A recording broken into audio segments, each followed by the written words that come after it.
This is Miss Donatelli. I'm creating this video because I noticed some students had some common problems when they were working on their histogram test. Now, the first thing, when you're making your histograms, make sure that you're using the bracket system. So the square bracket means that you include the number in the interval, and the rounded bracket means you don't include it. So for this first interval, I'm going to make it -2, -1. What this means is that inside this interval we'll include -2, but we'll include everything up to -1, but not including -1. Well, where will -1 go?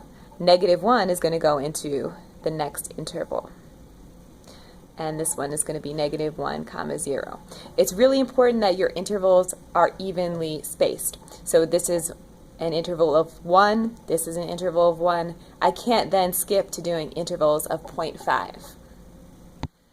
Now, in the interest of time, so the video isn't super long, I went and filled the rest of the intervals. If you notice over here in the data set, we have 2 zeros in the data set.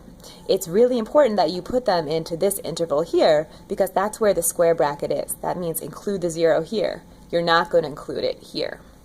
The other common problem that I saw when I was grading the quizzes is that students weren't numbering their x-axis appropriately.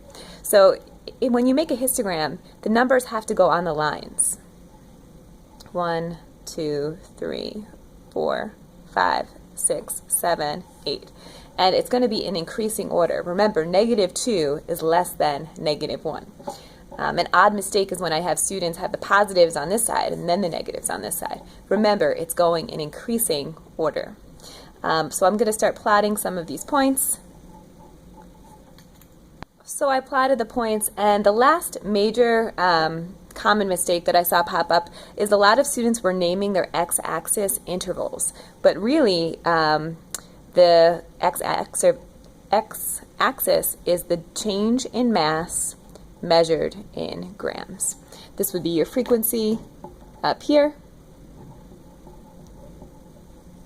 And up here, you know, depending on the reaction, this one would be the change in mass for Alka-Seltzer reactions.